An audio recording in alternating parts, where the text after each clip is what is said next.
be talking a little bit of football politics in South African game right now, because the owner of Mamelodi Sundowns, Patrice Motsepe, is actually running for the presidency of the Confederation of African Football. So, Nene, tell us, what's the story here? What's going on? This dude wants to own a football team in the league and then decides, no, I want to own the whole damn show. I want to own the whole continent. What's happening there? Look, I think it's just part of his dream, because he was the only owner that actually took, well, in South Africa, that took the CAF competition seriously. Yeah. And he invested a lot of money into Mamelodi Sundowns towards winning the CAF competition. Yeah. So he's conquered that. On the jersey right here. That's what Nene is talking about. Yeah, the star, right, the infamous star on the jersey. Yes. So yeah, he managed to achieve that. And obviously the other step was to try and win the Club World Cup, which they've tried, and they were unsuccessful. And look, I guess now for him is to take on another challenge. And I guess, what else can the guy do? I mean, he's a billionaire, involved in charity. He's got good businesses. He's actually not that old in terms of age. Yeah. So he probably was seeking a new challenge that he can do. And he loves football. He loves African football, and hence why he invested so much in Sundowns to try and win the CAF, the Champions League. And so now he wants to run the show, as he put it. Yeah. And look, he took it very seriously. And it's also a competition that some teams don't take seriously due to the prize money and all the traveling involved. I mean, the continent is quite big, and it gets very expensive. Yeah. So it sounds like he's got some big plans for us to try and revive the competition and make it more attractive. So yeah, I mean, big ups to him. This is a big challenge, but again, he's a billionaire and he's got nothing to lose. Yeah. Yeah, man, for all that he's saying about what he wants to achieve, actually what he has already achieved with Sundowns is very remarkable. Getting that first star on the Sundowns badge, putting South Africa on the map, first of all, winning the Champions League for the first time since Pirates did it in '95. So, like, as you said, next step, I think, is just like another goal. He made Sundowns into a continental juggernaut, because now every season they're in the Champions League and doing well. And so everything that he's saying he wants to do, like you told me once that he's saying that he wants to make the CAF Champions League rival at the UEFA Champions League. So, and also what you were saying about South African teams not taking this tournament seriously. Maybe DJ, you can talk about the fact that Wits, very publicly, Gavin Hunt never took Champions League seriously when Wits were playing. He always had excuses, always talked about the travel problems and all the issues they face. He never really wanted to play. Kaizer Chiefs got fined and banned for years for not taking Champions League seriously. So it's only seemed over the years that Pirates and Sundowns have been the ones taking this tournament seriously. What's your thoughts on that? No, well, I'd say that it's not that they don't take it seriously. It's just that when they go to our neighboring countries, the hardships that they experience there, they look at it like, I don't need this. I can just focus on my domestic league win there, because many times we hear that South African teams experience hardship. Even the time Pito Mosimane led Sundowns to the CAF, it wasn't easy sailing. They had challenges there and there whenever they were traveling. And recently, when Chiefs were supposed to play against White Dart in the first round before the weekend game, they did not issue visas to Kaizer Chiefs because they said South Africa is high risk in terms of COVID. So no South African team was going to be allowed to enter into the country. So with those challenges, some teams are like, hey, we don't need this. I can do without the Champions League and I'll focus on my own domestic league and win the title. Then if I go to Africa next season, I'll see then. But it's not a train smash, but we can win our own league. CAF, when we get there, we'll see how things go.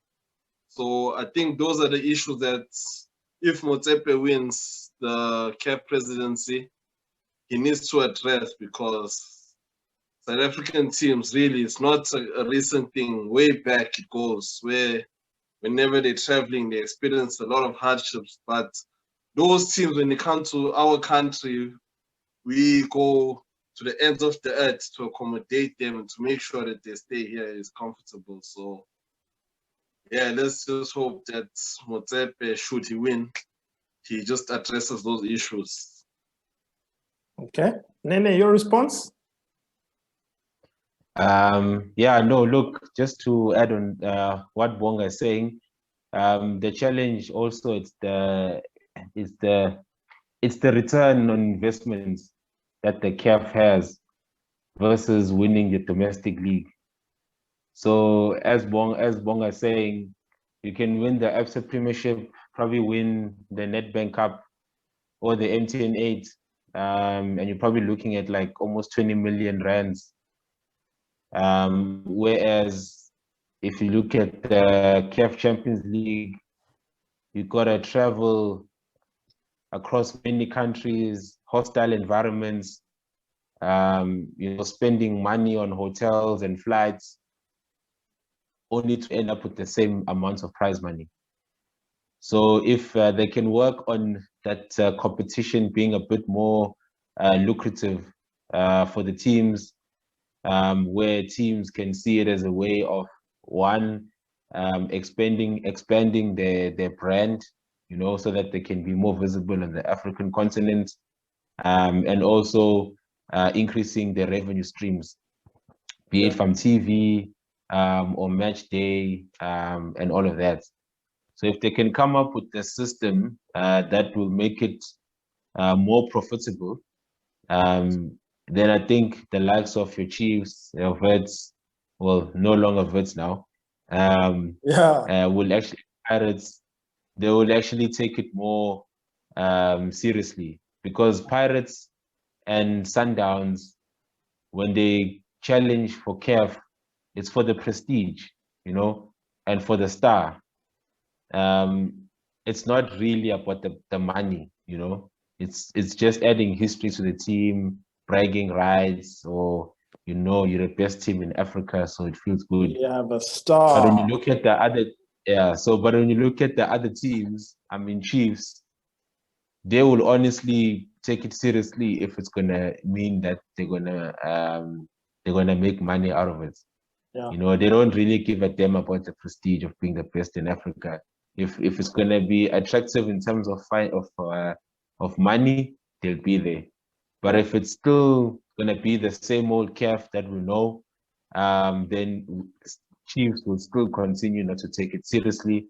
And also the other African countries, where when teams visit, in terms of accommodating the players, they also won't see the need to up their game, because they're not concerned about maintaining any image, So yeah, but then again, the other thing is, on the African continent, even on this Nations Cup, it's always a norm that there's some hostile environments towards players, and you have to be psychologically strong, in order to get into those. So if they can fix the prize money, then I think the teams will actually, develop some strength, to be able to handle all the hostile environments. But if you're being screwed, and you're being screwed financially,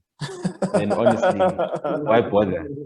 Like, you're being screwed twice. At least if there's a hostile environment and you're getting a few million US dollars, Yeah. for that trip or for that game, hell, bruh. The guys would go, hostile environment or no hostile environment. Yeah. So ultimately, it boils down to the finances. Yeah. It's not attractive enough. And another issue, sorry to cut you there, is the broadcasting. Some games, when they're played in other African countries, we as South Africa do not have the rights to be broadcasting it to our local stations. So that's also another thing that CAF needs to look at in terms of the broadcasting rights of the games, because we can't have our team that's playing in our neighboring countries and we cannot watch it in the stations that we do have available, because as you know, not everyone can afford to live stream some games. So I hope that they can address that issue as well. Definitely. Number one, DJ. For me, he can talk all about improving the prestige of the tournament and whatnot. If we don't have broadcasting rights to watch our own Champions League, when we can watch UEFA Champions League without betting an eyelid, I mean, come on. People are not going to take African football seriously if you have to search on weird streaming sites to find Champions League football in Africa. First of all, it must be easy to find it. So he can talk about making it prestigious, or he must put his money where his mouth is. If you say that the prize money is an issue, then broadcast rights is also the issue that needs to be fixed. Because this whole thing of hardships in Africa, boo-hoo, bruh, boo-hoo. This is Africa, man. Pay the cost to do business. You think it's going to be easy to fly 15 hours to go to Ghana or go to Egypt from here? Come on. We men here. That's why our team can't even hold a candle to the guys whenever we play African Cup of Nations. Because you dudes haven't even played in the continent all season long or for the last 3 years. You think we can win the African Nations Cup, but you can't even go play Champions League once every 3 weeks. Come on, man. Come on. Why do you think right now Bafana squad over the last 3 years has got so many Sundowns and Pirates players? Because those dudes excelled in the Champions League. Those dudes take the Champions League experience, they come back into the PSL and they win trophies. So this thing of African hardships, cry me a river, bro. Every Champions League game, the home team hits lasers in your face. You go to Egypt, you go to Zambia, you go to Tunisia. Home team is going to put lasers in your face. Deal with it. Score a goal, defend, don't concede, win the tournament. Pirates have gone far in the Champions League plenty times. Sundowns are doing it right now all the time. Chiefs lost 4-0 the other day. Vids seasons ago, Gavin Hunt didn't even care about Champions League. He did it because it was an obligation. And now people want to cry about it's hard in Africa. Boo-hoo. Yeah. But that's why I want to say that this thing, Sundowns and Pirates, they're doing it for the prestige, as you said, for the star. The other teams don't give a damn. The only way they're going to be willing to go through all that crap that you claim is us being soft is if the money is good. Because in South Africa, it's all about the money. Okay. So if the money is good in CAF, then all these guys will toughen up and stop crying you a river, as you put it, and they're gonna stand up and play. Because why? Because the money. And right now, you cannot go through all that crap and hostility and still not get paid just for the prestige. Nah, you see, that's the difference between Sundowns, Pirates, and the other teams. The other teams are not interested in that. Getting the star, not our priority. We want the money. And if they can, as you said, and the TV issue. The TV issue, I wouldn't say it's a CAF problem. It's the country's problem. Each country has a broadcasting corporation. They've got channels. They've got the rights. And they can sell the rights to whoever they want to. If they haven't sold the rights to anyone, then we're screwed. Motsepe can't do anything about it. These guys in their own individual countries, if they want to grow their own brand, just like the Champions League, they're going to sell their rights to other people. Yeah. But because they do not want to do that, we're going to be looking for these games in these dodgy websites that you're talking about. Yeah. So there's a whole lot of stuff that needs to change, but each country needs to want this, not just the CAF president. Each country leader needs to want to improve the CAF competition. Yeah. And then after that, because they need to negotiate, if there's TV rights needs to be discussed, it needs to be given across the whole continent. Yeah. You know, we mustn't watch a CAF match just because there's a South African team that's playing. You know, we must still watch a CAF match between an Egyptian team and a team from Tanzania. We must still watch it, but we can never watch it. No way. And that's the problem. We're just hiding stuff. We need to open up and grow the brand, and we need to know what's happening in those leagues. Even right now, if we're to have a show about the league in Tanzania, how easy would it be for us to get the data that we want in order to have a proper show? So everything is just hidden. We need to just open up, and then everyone will get into the gear of saying, okay, this competition is prestigious. I want to play in it. Yes, it's hostile, but screw it. I'm going.